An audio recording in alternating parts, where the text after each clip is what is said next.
All right, so for our maximal expansive breathing with an inhalation focus, you're gonna want to find the position that you're trying to improve, because as Hannah likes to say, your breathing rather is position specific. So today we're just going to demonstrate this from a seated position, but again, apply it to any position that you need. And then the goal is to work on building how much you can expand your breathing areas. And so we're going to really focus on the inhalation to do that. So begin by just breathing in through your nose or mouth, whatever works for you, and keep breathing in until you feel that sensation that you can't breathe in it anymore. And really notice that you find a complete stop there. And then just relax and let the air fall out of your body. Okay? And then again, we're going to be working on maximizing those inhales. So keep breathing in until you feel like you can't get any more air in, and then let the air out. Good. Now, as you do this inhalation work, and I'm going to have Hannah just keep kind of going through that cycle, you will start to notice certain areas, especially around your neck and shoulders, that really want to engage with that inhalation. And that's all right, that's part of your breathing matrix, but so is the lower part of your torso.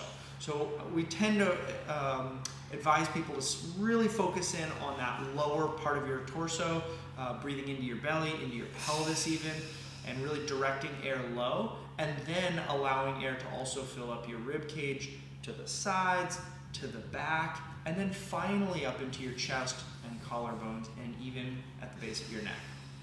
All right, now, as you get comfortable with this, we can add on a few extra layers. The first one is when you finish your inhale and you really feel like you're as full as possible, try to take a few sips of air, a little bit more, and just see if you can eke in a little bit more air and then let it out. Yeah, great.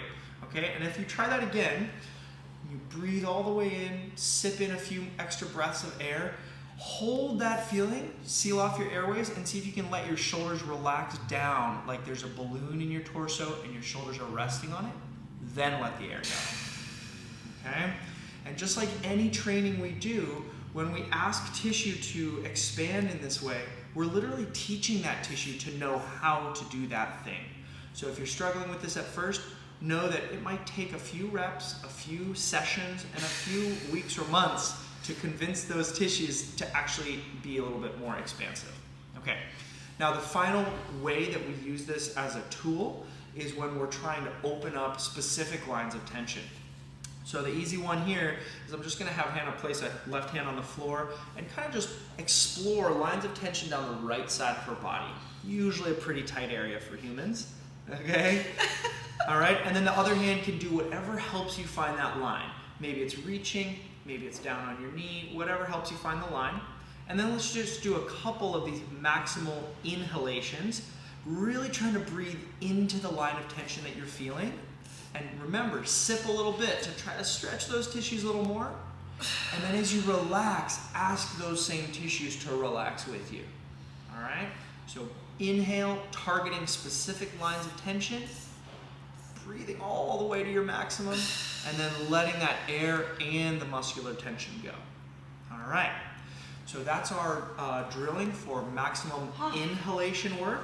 Yeah, and I always just want to emphasize, there are tissues in your ribs in particular that cannot be stretched any other way than from the inside by expanding your lungs. So that's why we really wanted to make sure to film this video. All right, good luck.